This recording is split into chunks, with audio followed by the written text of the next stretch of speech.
রিলেশনশিপের শুরুতে আপনারা যখন টেক্সট চালাচালি করেন তখন আপনারা যদি একটু কেয়ারফুল হন তাহলে যে কোনো রকমের টক্সিক রিলেশনশিপ থেকে আপনারা নিজেকে সেভ করতে পারবেন। সাধারণত পাঁচটা পাঁচটা পাঁচটা সাইন আছে যে সাইনগুলো প্রুভ করে যে আপনি যার সাথে ইনভলভ হতে যাচ্ছেন তিনি টক্সিক কিনা। মানে কিছু পাঁচটা রেড ফ্ল্যাগ থাকে এ ধরনের মানুষদের ক্ষেত্রে। যদিও গবেষণাটা করা হয়েছে শুধুমাত্র ছেলেদের প্রেক্ষিতে, কিন্তু আমি এটাকে শুধু ছেলেদের জন্য বলবো না, এটা নারী পুরুষ নির্বিশেষে সবার জন্যই প্রযোজ্য। তো এক নম্বরে যেটা বলছে যে সম্পর্কের শুরুতে তারা খুব আবেগপ্রবণ হয়ে পড়েন এবং প্রচুর মিষ্টি কথা বলবেন, প্রচুর আপনাকে প্রশংসায় ভাসাবেন এবং প্রচুর পরিমাণে ভবিষ্যতের জন্য তারা প্রমিস করবেন। তো গবেষকরা বলছেন যে এটা একটা হিউজ রেড ফ্ল্যাগ এবং এটাকে বলা হচ্ছে লাভ বম্বিং। এই টেকনিকটা যখনই আপনারা দেখবেন যে কোনো নারী বা পুরুষ যাদের সাথে আপনি একটা সম্পর্কে এগিয়ে যেতে চাচ্ছেন তারা এই টেকনিকটা ফলো করছে, তখনই আপনারা কিন্তু বুঝবেন যে এটা একটা রেড ফ্ল্যাগ। সো আপনারা সাবধান হবেন। দ্বিতীয় যেটা বলা হচ্ছে সেটা হচ্ছে তার টেক্সট জুড়ে খুব নেগেটিভিটি থাকবে। সারাক্ষণ অন্যকে নিয়ে হয় বদনাম করছে, না হয় কোনো একটা বিষয় নিয়ে কমপ্লেইন করছে।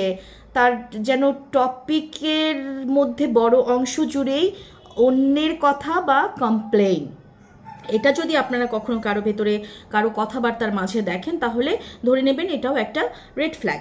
3 নম্বরে যেটা বলছে সেটা হচ্ছে এটাকে বলা হচ্ছে মিস্টার মিয়া। এম হচ্ছে মিসিং, আই হচ্ছে ইন, এ হচ্ছে অ্যাকশন। মিস্টার মিয়া হচ্ছে মিসিং ইন অ্যাকশন।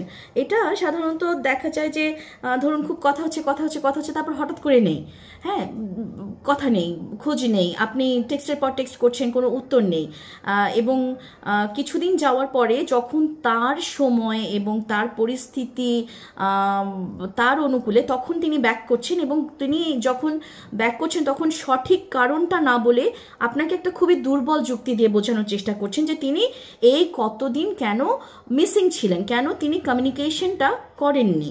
তো এটা একটা বড় রেড ফ্ল্যাগ। এটা দেখার সাথে সাথে যদি দেখেন যে কেউ এই প্যাটার্নে চলছে, অফ অন এই প্যাটার্নে চলছে, তাহলে তাকে প্লিজ এক্ষুনি এই মুহূর্তে লাইফ থেকে দূর করুন।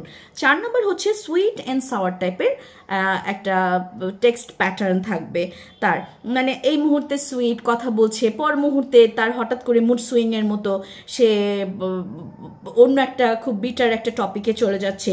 সে এক মুহূর্তে খুব প্রেম ভাব করছে, পর মুহূর্তেই তার হঠাৎ করে মেজাজটা নষ্ট হয়ে যাচ্ছে। এক মুহূর্তে আপনার জন্য সে জীবন দিয়ে দিচ্ছে, পর মুহূর্তে মনে হচ্ছে আপনাকে সে ঠিকমতো চেনেই না। এটা একটা রেড ফ্ল্যাগ, নারী পুরুষ নির্বিশেষে, এটা শুধু ছেলেদের জন্য না। এবং 5 নম্বর যেটা সেটা হচ্ছে তারা কখনো বাউন্ডারি বুঝবে না। লাইক আপনি বলছেন যে আমি এখন একটা মিটিংয়ে আছি, হ্যাঁ, আমি এখন কথা বলতে পারবো না, কিন্তু তারা সেটা বুঝবেই না। তারা আপনি নিষেধ করলেন কেন, এটাই মনে হয় তাদেরকে আরো বেশি করে ইন্সপায়ার করবে। তারা অবশ্যই আপনার মিটিংয়ের মাঝখানে বারবার টেক্সট পাঠাতে থাকবে।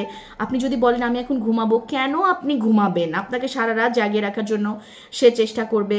আপনি যদি বলেন যে না এখন হচ্ছে আমি মুভি দেখবো, তাহলে তার এটাতে খুব ইগোতে লেগে যাবে এবং সে মানে দেখা যাবে যে এটা নিয়েও একটা আপনাকে প্যারা দেওয়ার চেষ্টা করছে। তো এই ছিল 5 ধরনের মোটামুটি রেড ফ্ল্যাগস, যেটা একজন নারী এবং পুরুষ যখন প্রেমের সম্পর্কে জড়ান তখন এগুলো দিয়ে আপনি চিহ্নিত করতে পারবেন যে এর সাথে আমার সম্পর্কটা আসলে এগুলো ঠিক কি হবে কি হবে না। আপনি যদি এগুলোকে অ্যাভয়েড করেন তাহলে কিন্তু পরবর্তীতে যে সাফারিংসটা হবে সেটার জন্য দায় অন্য কারো হবে না, দায়ী থাকবেন শুধুমাত্র আপনি নিজে। ওকে।